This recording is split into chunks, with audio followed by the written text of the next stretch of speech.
I'm back testing micro screwdrivers, so let's get into it. Like normal, going to be using the small dyno here with the RPM gauge and load cell, giving us watts, and loading the tool with a magnetic particle brake. Craftsman coming in at $40, producing a max watts of 0.68. HyperTough at $20, producing a max watts of 0.44. Jurist at $70,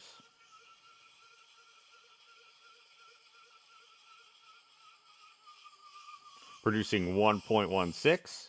Astro AI at $30, coming in at 0.49. And Deli at $50,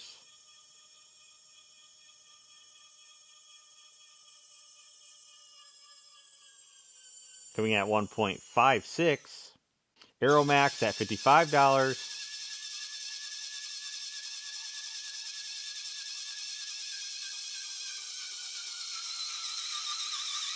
$2.57, and Soulware here at $45,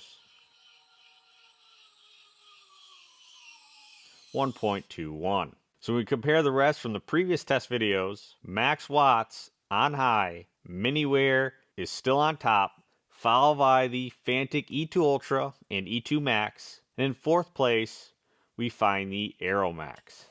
Similar story here with the Dynamic Torque, the Fantic E2 Ultra, E1 Ultra, and then the Aeromax. So I tested the Dynamic Max Torque in all modes. If it's listed here NA, I wasn't able to capture that lower torque with my dyno. And on the manual side, if it's 2.5 Newton meters here, that is the maximum, of course, of this dyno. I also tested hard joint, which would simulate breaking loose a fastener. So with the dyno locked up, all I did was bump the screwdriver over. With the Fantic E2 Ultra still on top, followed by the Aeromax here, and the E2 Max with the Astro AI rounding out the bottom. Battery charge time, so I drained them all down. And of course, this is how long they took to fully charge. As you'll notice, the General Tools is on top here because it has a replaceable battery. Watt hour capacity, same thing, captured during charging, along with the charging rate here displayed in watts. Again, the Craftsman coming in at $40, A to C cable, actual storage dock here, holding those bits, the extension, little magnetic tray, along with a non-magnetic tray. But the cool part here is we have a USB-C port on the back because the tool will charge by just resting in this dock versus charging the tool on the end. So definitely something pretty cool. If you're working on a bench, you can set this on the bench. Then when you're done, drop it there on the dock, and you don't have to monkey around with plugging it in. Screwdriver wise, has an LED ring, forward and back, 3 torque positions, and again that USB-C charging port. HyperTough coming in at $20. Nice little assortment here of bits with an extension, along with a flex adapter. 3 LEDs here on the front, single speed, forward reverse, charging indicator, and USB-C port. And it comes with the A to C adapter. Jurist, quite the little kit here in this plastic case. A to C cable, large assortment of bits, demagnetize, magnetize, some pry tools and a set of tweezers, flexible extension there, manual screwdriver, couple long bits, suction cup, and pry tools. With a grounding strap as well, 4 LEDs on the face, forward reverse, mode selector with 5 modes total, torque/speed modes,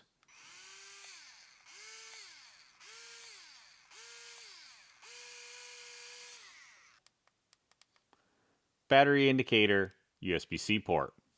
Astro AI, metallic case, magnetic cap, screwdriver fits in the center, large assortment of bits here on this rotary, A to C cable, pry tool, and pick, along with a demagnetized magnetized puck. Tool itself has that LED ring, forward and backwards, 4 modes, but the first one is just to lock it up for manual torquing, with 3 different torque/speed modes.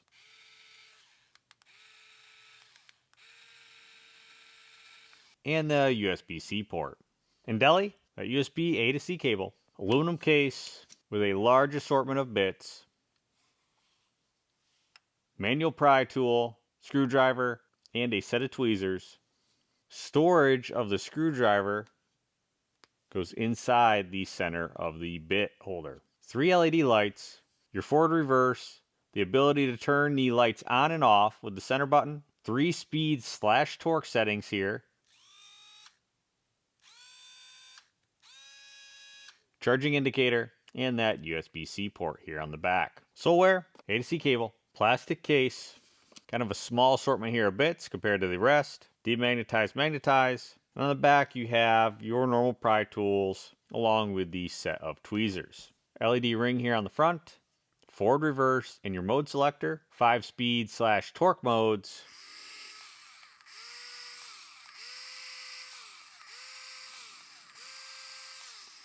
and a battery indicator.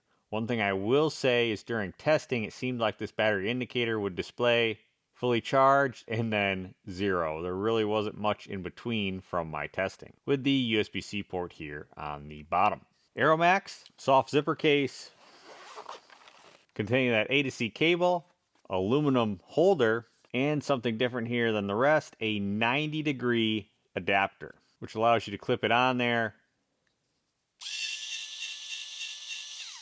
providing access into those tight places. Large assortment here of bits, along with the slot to store the tool, and your demagnetize, magnetize. A little bit different here versus the rest because we have a double stack set of batteries in here, which are in line, doubling that voltage. Single LED, along with the USB-C port, mode selector, and the ability to turn the LED off. If you hold this button, it turns the LED off.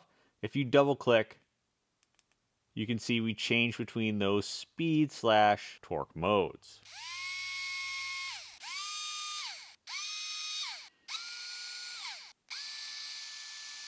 Small little display screen and that normal forward and reverse.